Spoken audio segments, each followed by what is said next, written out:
Hello everyone. आज हम trigonometry को बहुत प्रिसाइज वे में रिवाइज करेंगे हमारी क्लास 10th के एग्जाम्स के लिए, जो कि 21 तारीख को होने वाला है। तो सबसे पहले हम बात करेंगे इसमें ट्रिग्नोमेट्रिक रेशियोज की। ट्रिग्नोमेट्रिक रेशियोज, बट उससे पहले ना आप ये याद रखिए कि इस साल जो हमें ट्रिग्नोमेट्री बननी है वो सारी ट्रिग्नोमेट्री राइट एंगल ट्राइंगल्स के ऊपर ही स्टडी होगी। राइट एंगल ट्राइंगल क्या होता है? जिसमें एक एंगल 90 डिग्री होता है, और इसमें अगर ये हमें थीटा दिया है, लाइक फॉर एग्जांपल अभी जब जब तक हम पहले पढ़ते थे तो हम बोलते थे किसी को भी परपेंडिकुलर किसी को भी बेस ले सकते हो, पर अगर हम अभी इस एंगल की बात करेंगे तो इसके हिसाब से इसके सामने वाली साइड परपेंडिकुलर होगी और ये बेस होगी। और अगर उसी सेम मैनर में अगर मैं बात करूं कि थीटा ये है, सॉरी, अगर थीटा ये है तो इसके सामने वाला साइड परपेंडिकुलर होगा और ये बेस होगा। ओके, इस चीज का ध्यान रखें और इस हिसाब से हम आगे अपनी ट्रिग्नोमेट्री को कंटिन्यू करेंगे। ठीक है, तो हमारे पास 6 ट्रिग्नोमेट्रिक रेशियोज हैं, जो कि क्या है? पहला हमारा साइन थीटा, सेकंड है कॉस थीटा, थर्ड है टेन थीटा, और फोर्थ है कॉट थीटा, कोसेक थीटा, और सिक्स्थ सेक थीटा। ठीक है, अब इसको याद रखने का तरीका देख लो। पहले सोना चांदी तोले, इसको रख लिया, फिर उसके बाद इनको गोले लगा लो यूं, फिर पंडित बद्री प्रसाद हर हर बोले। इसका मतलब perpendicular of hypotenuse, base upon hypotenuse और परपेंडिकुलर अपॉन बेस। अब देखो, एक राइट एंगल ट्राइंगल में सबसे जो इंपॉर्टेंट थ्योरम है वो क्या होती है? वो होती है हमारी पाइथागोरस थ्योरम। ठीक है, तो ये h होता है। अच्छा, इसमें से वो थीटा पे डिपेंड करेगा कि ये p होगा कि ये p होगा। तो ये परपेंडिकुलर होगा, ये परपेंडिकुलर। चलो एक बार के लिए मान लेता हूँ ये थीटा है, तो ये परपेंडिकुलर और ये बेस। तो हमें पता है हाइपोटेन्यूज का square equal to perpendicular square plus base square होता है। ये हमारी कौन सी थ्योरम कहती है? ये पाइथागोरस थ्योरम कहती है। ओके, ये हमारी पाइथागोरस थ्योरम कहती है। ठीक है, तो इसके हिसाब से हम काम करेंगे। ठीक है, अब मैं एक छोटा सा एग्जांपल लेता हूँ, एक छोटा सा एग्जांपल लेंगे और उससे हम देखेंगे कि ये कैसे काम करता है। तो चलो हम एक छोटा सा एग्जांपल लेते हैं। हम लेट्स सपोज करते हैं कि हमें ना क्या दिया गया है कि टेन थीटा जो है वो हमें दिया गया है 4/3। अब मुझे पता है जो हमारा फॉर्मूला है सोना चांदी तोले पंडित बद्री प्रसाद हर हर बोले। तो इस हिसाब से जो टेन थीटा है वो क्या है? Perpendicular upon base. मतलब ये हमारा होगा परपेंडिकुलर और ये हमारा होगा बेस। अब देखो बेटा, ये एक रेशियो होता है जो कि ना सिंप्लीफाई करके आता है, मतलब काट पीट के जो भी, मतलब इसमें सबसे सिंपलेस्ट फॉर्म में इसको कन्वर्ट किया जाता है। तो मैं सपोज कर लेता हूँ जो हमारा परपेंडिकुलर है वो होगा 4 के, और कुछ बेस जो होगा वो हमारा होगा 3 के, है ना? ये सेम क्वांटिटी होंगे ना जिससे डिवाइड होंगे, जैसे कुछ भी हो सकता है ना, इसको सिंपलेट रेशियो फॉर्म में कन्वर्ट किया। ठीक है, अब अगर अभी के नहीं यूज करेंगे तो भी आंसर सेम ही रहने वाला है लास्ट में, क्योंकि कट ही जाएगा। ठीक है, चलो अब हम एक छोटा सा राइट एंगल ट्रायंगल ड्रॉ कर लेते हैं, है ना, इसको समझाने के लिए। ठीक है, अब देखो इधर, देखो ये तो हमारा हाइपोटेन्यूज होगा, क्योंकि हाइपोटेन्यूज सबसे लॉन्गेस्ट साइड होती है, जो कि क्या होती है? सामने किसके होती है? राइट एंगल के सामने होती है। ठीक है, अब परपेंडिकुलर, अब देखो अगर मैंने ये थीटा लिया है ना, ये थीटा है, तो परपेंडिकुलर होगा, इसका मतलब ये 4 के, ये 3 के। अब देखो हाइपोटेन्यूज का स्क्वायर इक्वल टू क्या होता है? P square plus B square. तो हाइपोटेन्यूज का स्क्वायर इक्वल टू पी कितना बेटा? 4 के, और बी कितना बेटा? 3 के। ओके, तो ये कितना हो गया? 16 के स्क्वायर प्लस 9 के स्क्वायर, दैट इज 25 के स्क्वायर। तो h स्क्वायर की वैल्यू होगी 25 के स्क्वायर, तो h कितना हो गया? अंडर रूट ऑफ 25 के स्क्वायर, दैट इज 5 के। तो हमारा h आ गया 5 के। ठीक है, अब हमसे जो भी पूछा जाए, साइन थीटा निकालने के लिए बोला है, साइन थीटा क्या हो जाएगा बेटा? साइन थीटा क्या होता है? p upon H, p upon H. तो कैसे निकालेंगे? p कितना है हमारा? 4 के, और h कितना है बेटा? 5 के।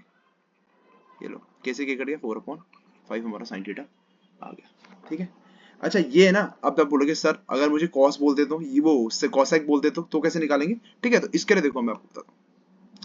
देखो बेटा, एक छोटी छोटी ना कुछ कुछ कन्वर्जन आइडेंटिटीज होती है कि कैसे हम एक ट्रिग्नोमेट्रिक रेशियो को दूसरे में कन्वर्ट करते हैं।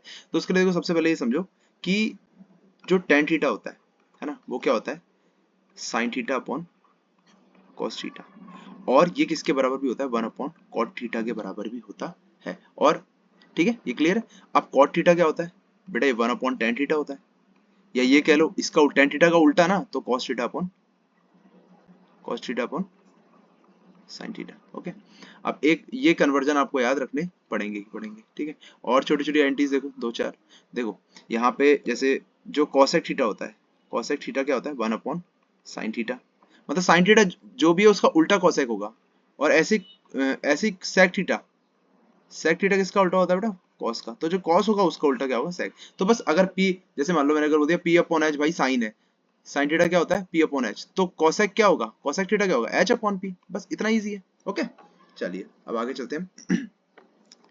ये क्लियर है। अब देखो कुछ स्टैंडर्ड एंगल्स हैं, थीटा की कुछ स्टैंडर्ड वैल्यूज है जिन पे ना हमें इनकी वैल्यूज याद होनी चाहिए, मतलब सारे ट्रिग्नोमेट्रिक रेशियोज की वैल्यूज याद होनी चाहिए। तो हम यहाँ पे थीटा ले लेते हैं, यहाँ पे थीटा लेते हैं और यहाँ पे हम लेके चलते हैं थीटा क्या क्या हमारा 0 degree, 30 degree, 30 degree, 45 degree, 60 degree और 90 डिग्री। इन पे हमें जैसे अब यहाँ पे साइन थीटा लिख लेता हूँ, तो देखो ये हो गया साइन है ना, तो यहाँ पे साइन आ गया, ये कॉस, ये टेन, कॉट, कोसेक और सेक, ठीक है। अब ये लो, अब मैं आपको इसको आराम से बताता हूँ। देखो साइन थीटा क्या होता है बेटा, साइन थीटा 0 पे 0 होगा, ये पहली लाइन याद रख लो, बाकी सब मैं याद करा दूंगा। साइन 0 पे 0, 30 पे 1/2 और 45 पे 1/√2 और 60 पे √3/2 और 90 पे 1। अब देखो कॉस में ना ये 90 वाली लाइन उल्टे लिखने चालू कर दो, 1, ये √3/2 यहाँ, ये 1/2 तो 1/√2, 1/√2 की जगह 1/√2 यहाँ और ये 0 यहाँ, ठीक है।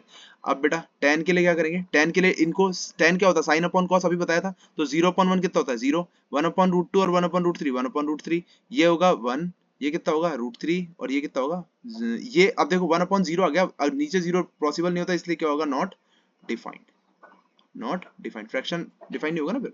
तो cot थीटा, अब मैंने cot बताया था साइन का उल्टा, तो साइन का उल्टा अब जैसे 0 है, 0 का उल्टा क्या होता है 1/0, दैट इज नॉट डिफाइंड, है ना। 1/√3 का उल्टा √3, 1/1, 1/11 और √3, 1/√3 और ये नॉट डिफाइंड। देखो 1 अपॉन, अब आप बोलोगे सर ये तो नॉट डिफाइंड है, नॉट डिफाइंड अपॉन 1 क्या होता है बेटा, ये 0, ठीक है, ये होगा 0। ओके क्लियर, चलें आगे।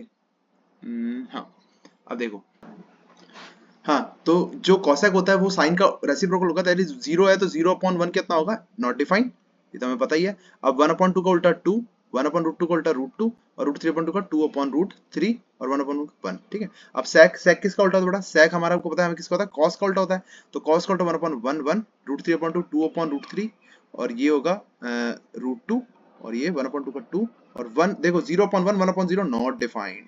तो ऐसे करके आप इसको किसी को भी एक लाइन स्टार्टिंग के बाद साइन याद रख लें, उसके बाद सब कुछ याद हो जाएगी, ठीक है। चलो अब आगे चलते हैं। बेटा हमारे पास ना कुछ आइडेंटिटीज हैं जो रिलेशन है, अब हमें उन्हें याद रखना, इनको बोलते हैं ट्रिग्नोमेट्रिक आइडेंटिटीज, ट्रिग्नोमेट्रिक आइडेंटिटीज, ठीक है, ट्राइगोनोमेट्रिक आइडेंटिटीज। अब इसमें ट्राइगोनोमेट्रिक आइडेंटिटीज क्या कहती है, देखो बेटा फर्स्ट हमारे पास 3 ही आइडेंटिटीज है, ठीक है, बहुत अच्छे से याद रखें। देखो sine square theta plus cos square theta equal to 1, second है 1 plus tan square theta equal to